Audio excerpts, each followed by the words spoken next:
Chair, Mr. Is it Pizzurro?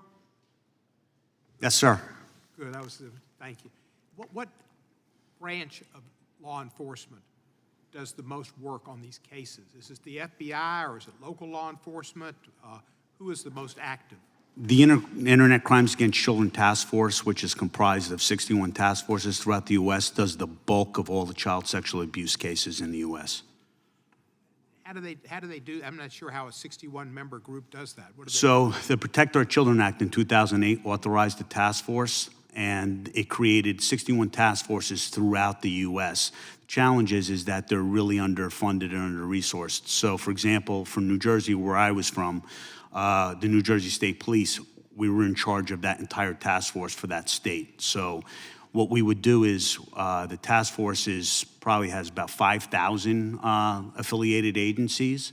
So most of the cyber tips that are sent go to those local law enforcement then to investigate. And then those cases are prosecuted mostly in state court or federal court? State court. You'll have different jurisdictions. For example, sometimes you'll get a federal prosecution, but the majority of them are handled in state court. Does the FBI get involved at all in interstate operations?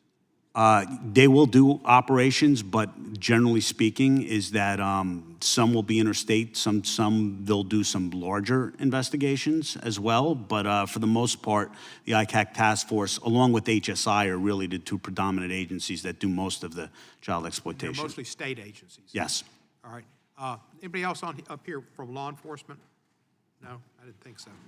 Mr. Russo, you were here. What years were you here with Goodlatte?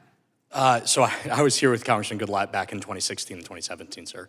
Do you remember anything DeSantis did when he was on this committee? No, sir, I cannot speak to that. It's quite lost in my mind. But I'm glad you asked the question. That's the same problem. Sir, I think it's really important. I'd represented prosecutors prior to this as well, as I think you know. And one of the pieces I mentioned was that prosecutions are down domestically and internationally. One of the problems we have that you speak to directly is getting survivor input and support in that space is extremely difficult to do because we don't do enough for those survivors to then assist in those investigations. So we're asking so much of them, but we're providing so little in return. Now, you're looking at legislation, are you not, that would be helpful here? Is there any particular law that is before us that you recommend that we take up and sponsor or support?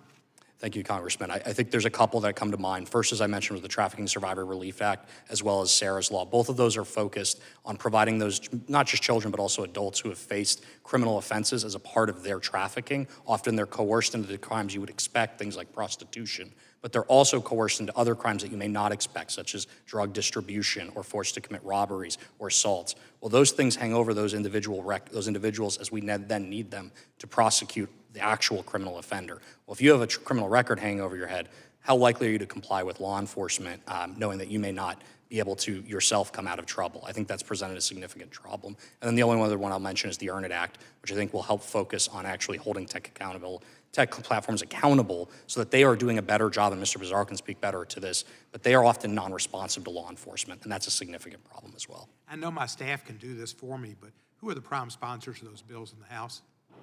On Sarah's Law, Congressman Westerman from Arkansas, and then on TSRA, we're working through that process, but we know that Senator Gillibrand in the Senate has been a big champion of that as well. Right. There was some legislation that I was involved in sometime in the past to get more monies for nurses to be aware of the signs of trafficking. Is that still providing funding for nurses to be trained in finding those signs? It is, but I will say a couple things. One is that there's, like anything, there's a need for more funding and resources in that space specifically. Forensic nurses, like every profession right now, especially in the medical industry, are strapped for both time and talent. And so you're getting actually nurses into that profession and having them trained appropriately takes both a larger financial investment, but also a focus on pushing the medical profession in that direction, which is a difficult challenge. So yes, the law has been very successful, but it needs, like anything, more resources and more attention. Thank you, Mr. Russo. It's nice to see a Goodlatte person back. Thank you, sir. I yield back the balance of my time. Gentleman yields. Chair recognizes the gentleman.